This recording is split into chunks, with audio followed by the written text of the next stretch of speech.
Welcome to Everything is Dead, the show where we challenge the myths of B2B and uncover how go to market professionals are thriving in channels everyone says are dead. Today, we're diving into paid ads with Nick Lafferty. He's a paid ads consultant for B2B SaaS companies and co founder of Adacadabra, a software platform that monitors, manages, and optimizes your paid ad campaigns.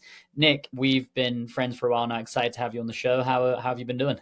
I've been great, and thanks for having me. I'm really excited to get to talk about this. And you see a lot of chat on LinkedIn about paid ads and like Google ads are dead, and like ready to dive in. Yeah, I'm excited to chat to you. I know you're somebody that I definitely trust in the space. I know you've had success with many a different company. And so I think you're probably the ideal person to have on to talk about this topic. So let me begin with a broad statement and just get your kind of gut reaction. So if I said to you, hey, paid ads are dead, how are you reacting to that statement?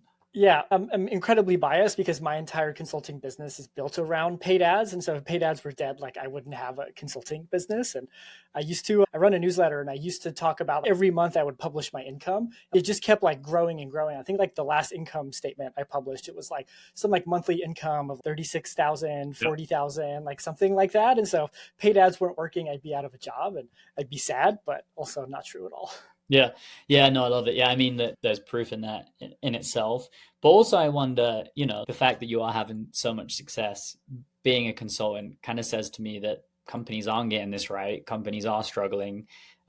Companies are maybe wasting money in this channel, which again can lead to the it's not working for us, it's dead type discussion. So maybe we start really at brass tacks and let's walk through.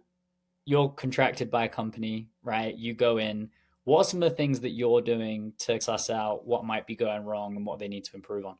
Yeah, there's really three issues that a lot of this stuff comes down to is that one, there's misaligned incentives between ad platforms and companies. And so Google, LinkedIn, like they need to maximize profit and shareholder return.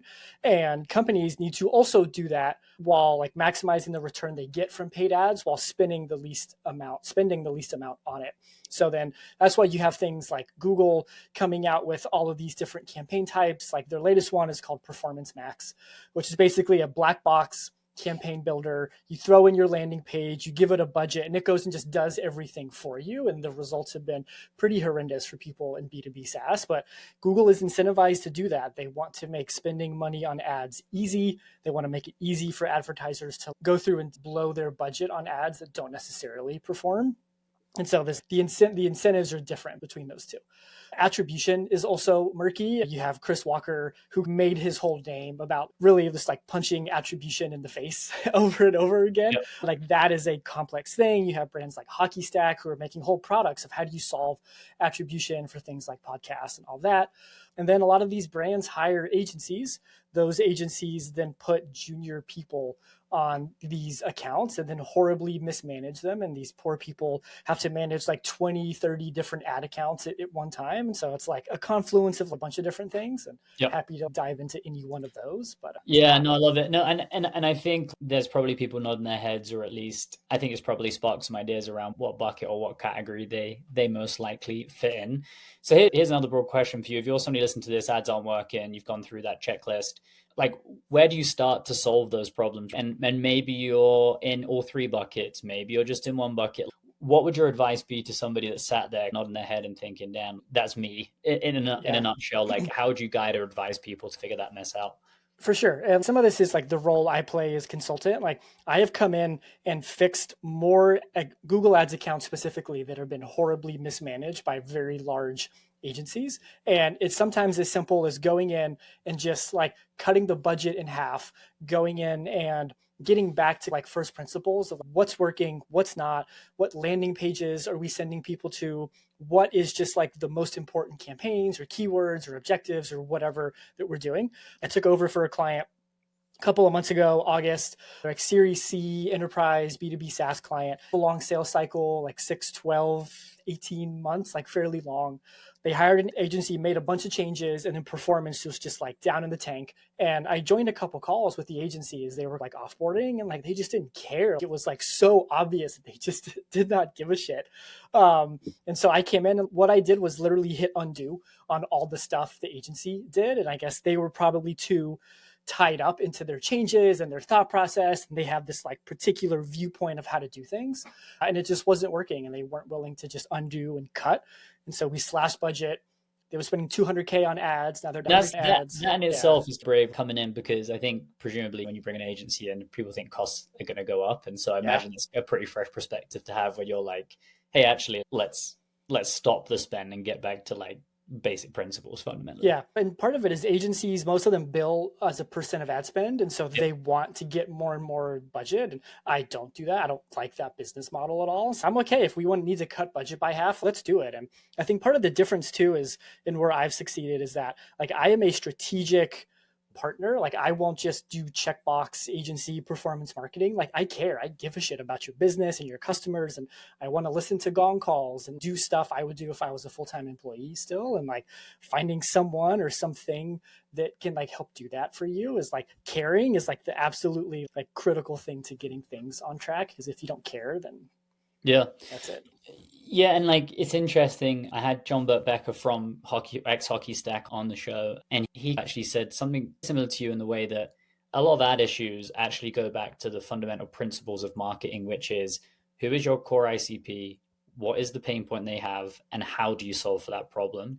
And he actually simplified it even further by saying a lot of companies he goes into and looks at fail to even have that layer of like understanding about their market, their customers, etc. In addition to what channels they are active on, which is also a massive one when it comes to ads, right? I think a lot of people see stuff is working on LinkedIn for other companies, so that means we should do LinkedIn, we should do LinkedIn ads. But you're a home services business. It's actually, they're probably more likely to be on Facebook. So maybe walk me through, is that your opinion? And do you do a component of that as you're onboarding your first month in a consultancy role, let's say?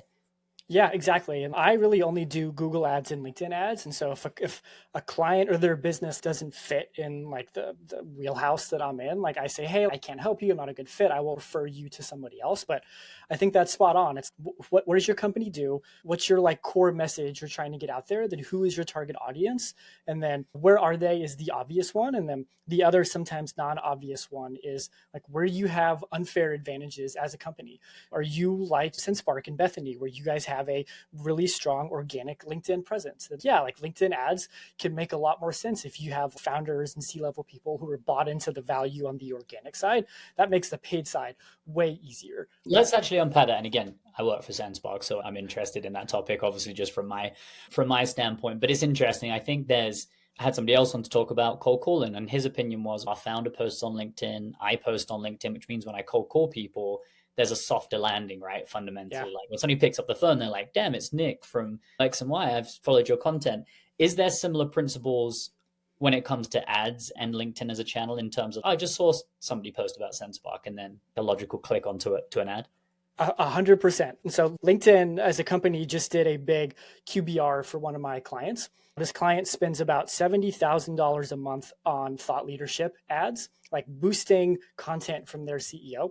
And they did a big analysis with kind of LinkedIn, like shady, like black box behind the scenes stuff. But what they came back to us with is that anyone who saw any kind of top of funnel post, and for this client, it was 100% thought leadership ads. And for people who don't know what those are, it's boosted posts from individuals. And so you'll see a post from a brand like the SendSpark account, or someone from like the CEO of SendSpark, Bethany or Ben or whatever. So those ad types perform really well.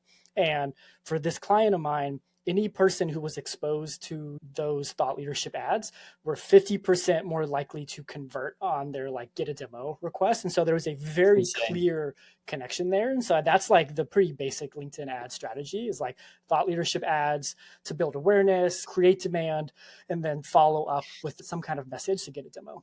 And the other component that I think filters into this, and again, people that are listening have heard of Clay and how much they've done with their creator economy and how they're doing that. Instantly.ai, another company that does a really good job of this as well. And what they've done, which is genius, is also the influencers or their vocal customers that will post like a workflow or a result that they've generated using that tool. They do something very similar, right? Like a lot of my feed is sponsored by Instantly, or Clay don't do it as much, but Instantly I see a lot. And so I think people listening to this, that's another probably good tactic is to, if you've got a vocal customer that's also maybe a thought leader that's posted something interesting about your product, that's probably another logical place to to insert some ad spend Yeah, right? exactly. Pavilion, who I think Pavilion as a brand does a great job of leveraging organic content and then tapping into paid and thought leadership ads too. They did a big study earlier in the year, and like one of the stats that they came out with is that it's something about like when evaluating partnerships and vendors, a brand with a visible executive presence on social media will win out against brands that don't have a visible presence on social media. And the stat was like 65% of people who were surveyed like agreed with that statement. Like Yep. people want to buy from people they know and recognize. And the more that stuff is out there, be it organic or email or paid, like that stuff all helps. And it can be murky to tie it all together, which is what makes paid difficult And sometimes. it's just interesting because I was also Adobe have really put a lot of time, effort, energy into TikTok now as a channel. And so they've got this really big TikTok presence. And I watched an interview with their head of HR, and they were basically saying that all their job application, or like something insane, it's 70% of their job applications now mention TikTok as like how they found out about Adobe, which is wild, like massive brand, right? Adobe's a household name, but they're then layering in like additional organic content to really boost that brand further. So I think we've talked a lot about kind of LinkedIn and that component, right? Posting LinkedIn thought leadership ads. What is your decision making process? And again, reference that client that you said, hey, they're putting 70K in a month. Is it just the case of CEO writing something that comes to mind and then boosting it? There must be more logic behind the strategy around what content. So maybe you could dig into that, because I think that's the tactical piece that people are going to love to hear.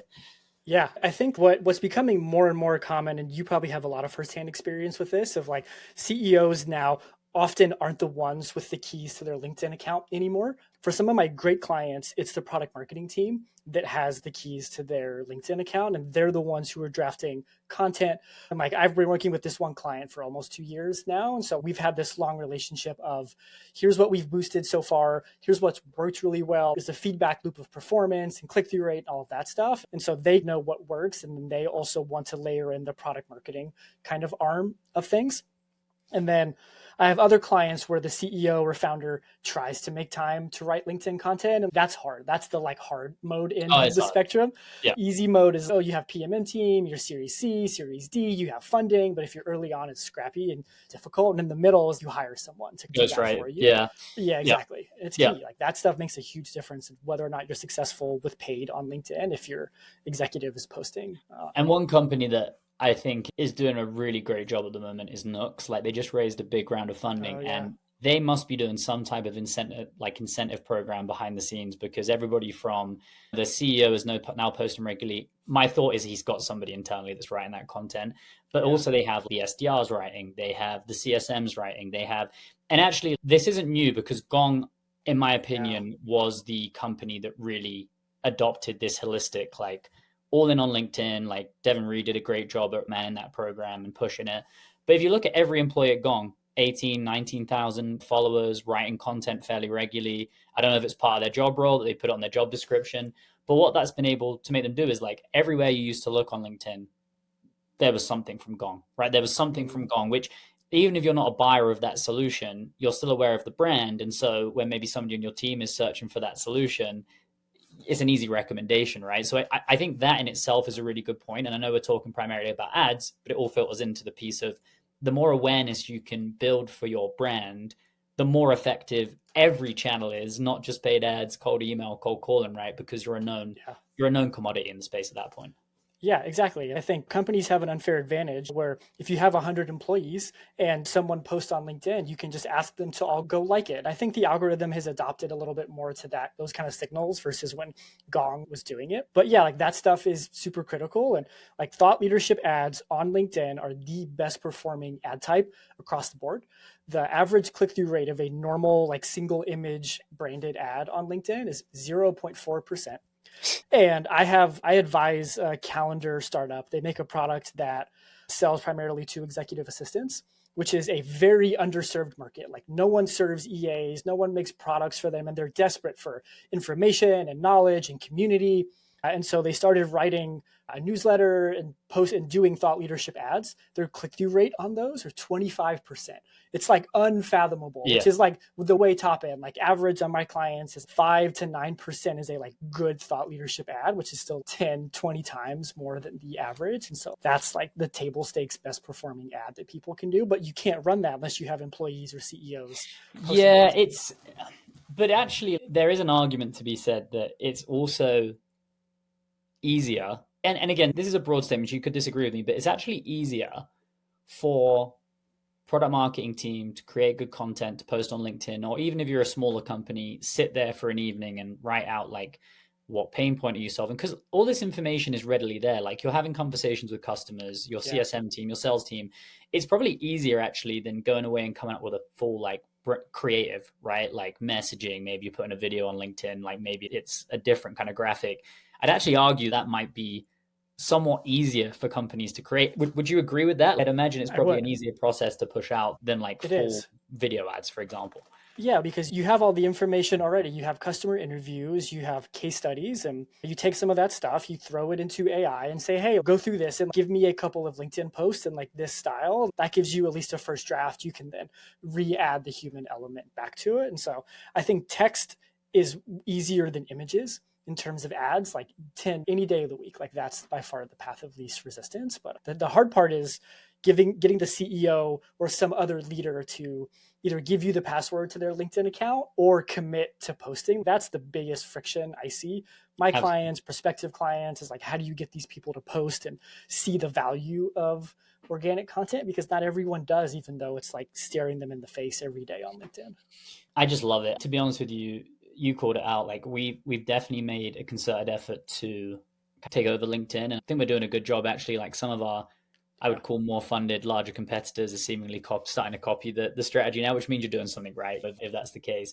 And we're definitely actually looking at other channels now. Like YouTube is going to be the next big one for us from like a content creation standpoint, just because we have inbound leads already from YouTube. We've not really put any time, energy, effort into it. And so I think that will be our next channel. But fundamentally, again, it comes back to if I think about as head of revenue, my strategy and where we should be investing time and energy into channels. It's okay, we sell into salespeople, right? Fundamentally, where are they every day?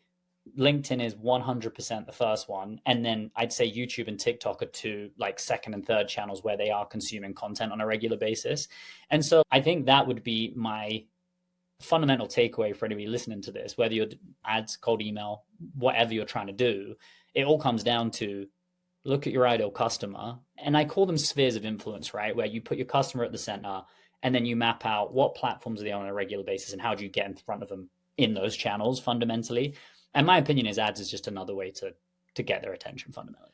Yeah, that's how I position ads to a lot of new clients, and LinkedIn especially is like LinkedIn is the best way to pay to ensure that your content is seen by exactly your target audience. Like there's no other place where you can say, give me every creative director in New York City that works in an ad agency. And like, I want to show them this content or this gated or ungated asset. There's no other platform that does it. And so I think as soon as you reframe LinkedIn and social ads, especially like with that in mind, like it unlocks a better strategy. Like you can't just turn on LinkedIn ads and start popping off demo requests within 30 days. Like it takes time and Yeah.